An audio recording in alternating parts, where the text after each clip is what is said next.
Well, hello there, the name is Hunter, and today we will dive into the lore of fear and hunger. But first of all, I must warn you, this game contains heavy topics that I will be covering, so this might be disturbing to certain viewers. So if you're not sure you're up to the task, I would suggest closing the video. Now, let's continue. We are currently standing in front of the Dungeons of Fear and Hunger, located at the outskirts of Rondon, and its complicated structure and height gives an ominous feeling with the creeping in morning fog. This dungeon is infamous for its brutality and cruelty, alongside being well guarded, so trying to get in, not to mention get out, was a suicide mission. Why would our four protagonists venture in here? The simple answer was a man named Gard. He was the captain of the Knights of the Midnight Sun and was imprisoned here after his excursion to the Vinland to get the artifact called Cube of the Depths, but in the path he left many innocent dead, not even sparing the children. The reason for seeking this man was different for all four, but the main goal was to get to him. Chahara, also known as Chahara of the South, was abandoned by his parents right after he was born, leaving him to fend for himself. To survive, he did pickpocketing, burglaries, and anything else that would give him coin. He ended up becoming a mercenary for different small armies, mastering his craft of survival, not being shy of leaving his comrades behind. He ended up joining a small band of criminals made out of ex-soldiers. But even a man like Chahara has a soft spot. Ended up settling down in the city of Rondon after meeting Celeste, a prostitute who was trapped in her line of work. Chahara had a high level of determination of wanting to buy her out of the brothel. Celeste became pregnant with Chahara, not knowing if the child was really his, but not caring as he loved her enough to step up as a father either way. One day Chahara was given an offer of earning large amounts of coin, enough to buy Celeste out, and enough for him to settle down. With a heavy heart, knowing the risk he was about to take, he went to Celeste, talking to her one last time before going to the dungeons of fear and hunger to rescue the guard. He promised to come back no matter what. Dars was born in the life of nobility and religion, being a member of Church of Olmer. Being a holy knight was following in the footsteps of her ancestors, as this was a wish of her family. But her devotion to nobility and kingdom of Rondon was slowly slipping, until she eventually left her family behind, joining the Knights of the Midnight Sun, becoming Legard's right hand, sharing his views of uniting the kingdom without violence. Dars were deeply in love with Legard, falling for his charm and the way he used his words, being completely encapsulated by him. Things were going great, the Knight of the Midnight Sun growing in size and influence, until they combined in Olegard to get the Cube of the Depths.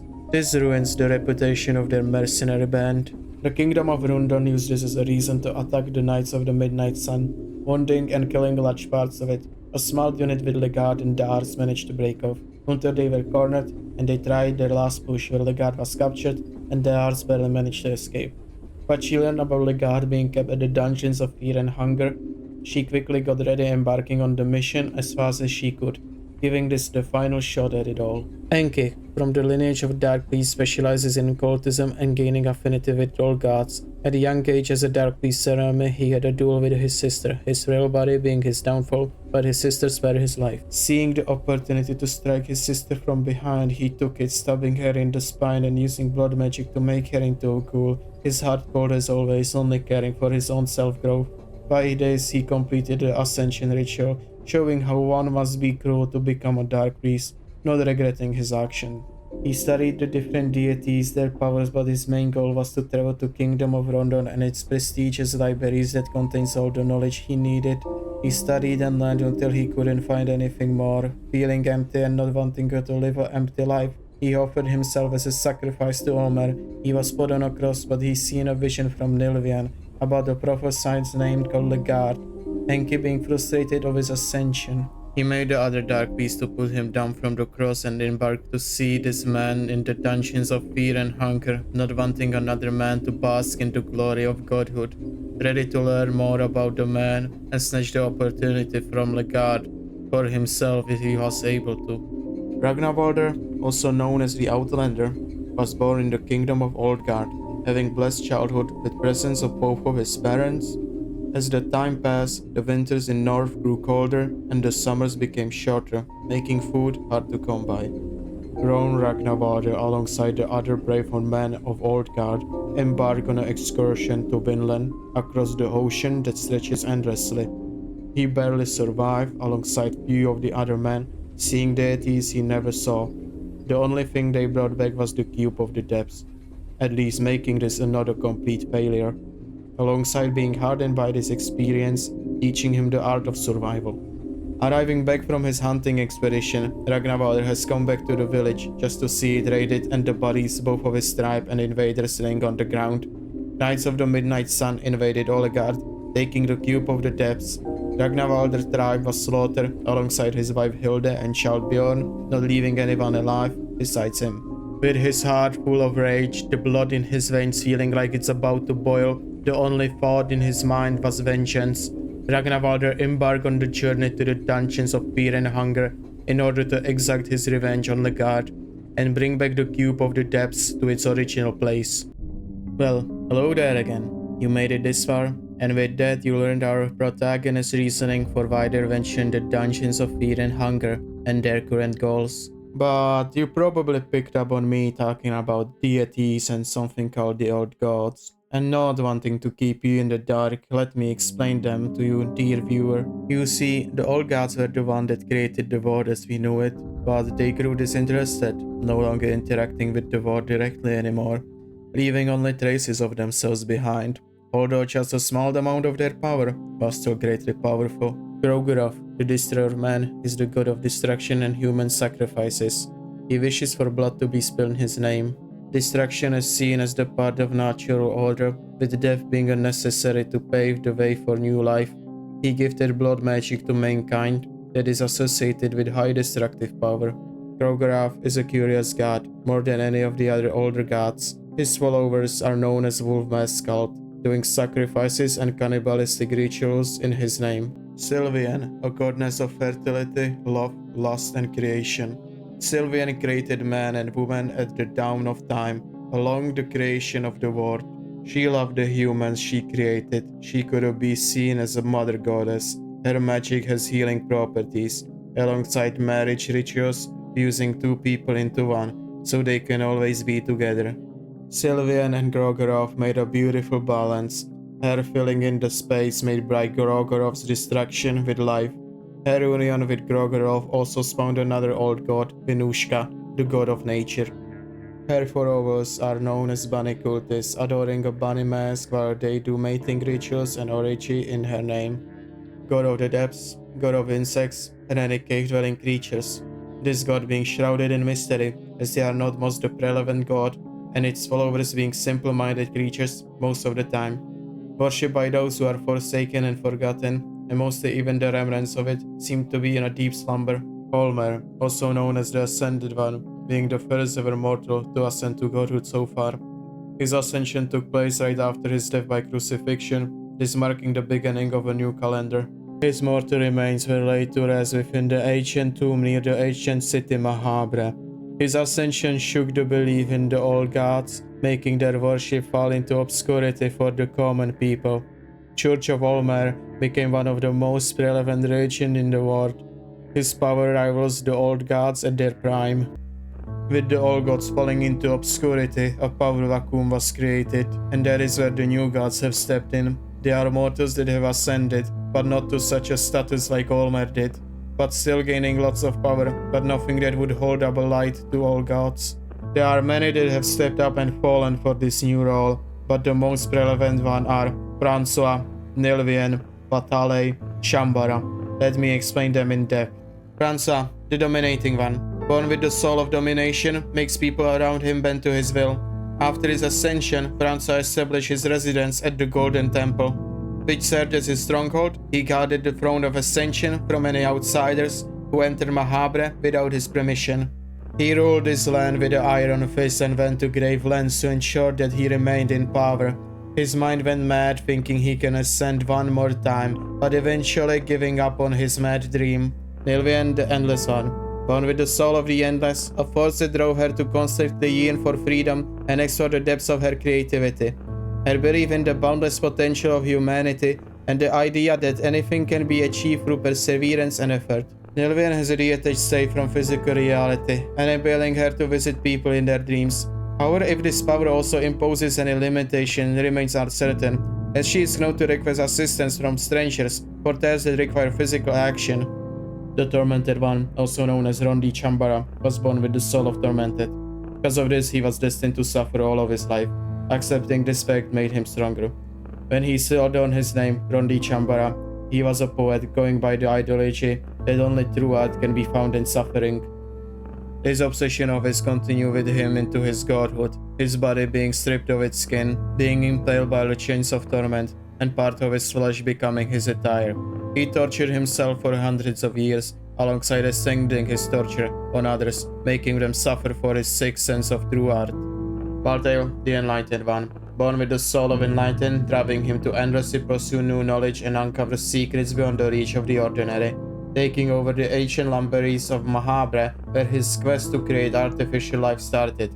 He endlessly read and learned, trying all the possibilities for this endeavor. As he believed this endeavor could bridge the divide between new gods and old gods, Valtel successfully created Lord of Lies, but nothing he had hoped for, as the being was not able of its own actions.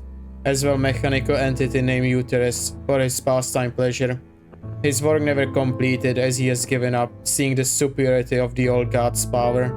But I know these deities and gods, they are probably questioning how our group of protagonists are doing.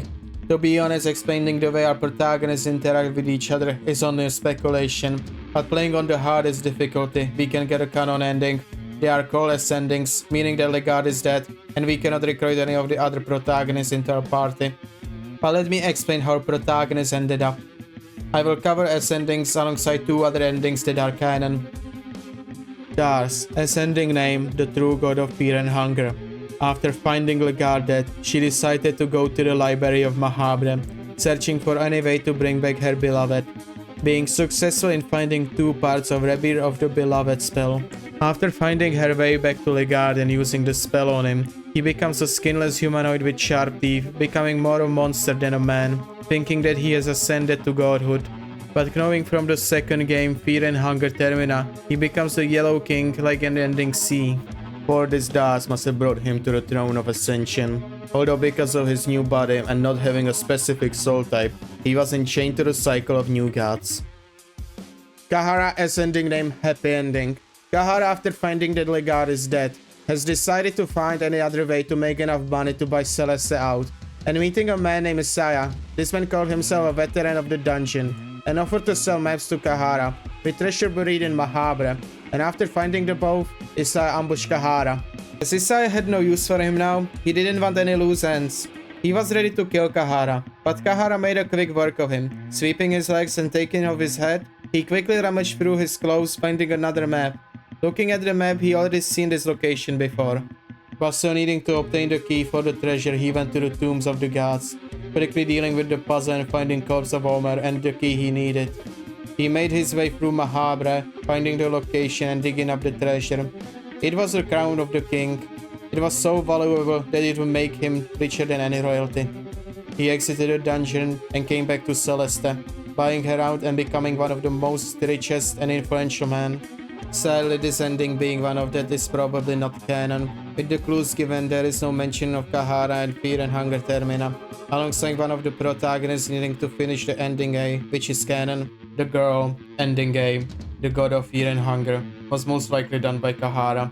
While exploring the dungeons of Fear and Hunger, he found a girl in a cage. Remembering he will be a father soon, decided to save her and bring her with him, making sure she is safe, giving her a doll he found and a dagger for her own safety.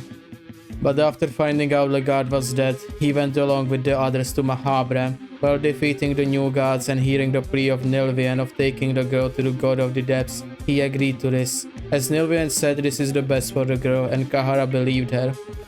After the group defeated Francois, the dominating one, Chahara left the party with the girl and went to destroy 3 of the hearts of the god of the depths, backtracking to the cave dweller village to get into the corpse of the god. Making sure the girl was safe, he navigated the corpse of the god, bringing the girl to the end of the so-called gauntlet. The girl standing on the edge of the body is working as a platform, Chahara being worried about her falling down, but the next thing he knew, the girl started to convulse, her body warping and changing. He could only watch in horror until the girl took a new shape, becoming a new ascended god. The girl not remembering him at this time, Chahara could only struggle in the fight with her, but the girl remembered him in the end. The god saying, I acknowledge your suffering. This hurting more than any pain Chahara felt before, remembering the girl once small and fragile, now looking like a statue, being transported into the field, laying in the arms of the girl he once protected in the past, now being a god, his sacrifice bringing new era to the world. Enki, ascending name, the Enlightenment. Enki, after helping to kill new gods, decided not to sit on the throne of ascension, after having conversation with Valtail in the present, knowing there is some way to ascend without becoming chained to the new god status, and the answer was man named Nostradamus. Using a scroll of water walking to get to the secret laboratory and finding the equipment he needed, he went to find Nostradamus in the mines. Talking with Nostradamus about Valtail and his regrets, Nostradamus guided Enki to the true path of enlightenment and gave him a soul anchor. Finally sitting on the golden throne wearing the soul anchor, achieving true enlightenment. This ending is canon as we can see in the second game, Skin Bibles written by Enki himself, thus becoming a figure of great importance in the world of fear and hunger. Ragnvaldr, ascending name, the god of ultraviolence. After finding the guard dead, he had change of plans. Seeing all the tainted creatures that roamed the dungeons, he decided to wipe them all out, no matter what. As he embarked on the quest, his companion Carl Moonless joined his party. A wolf that was driven away from her pack and being molded by the darkness, this for making her stronger.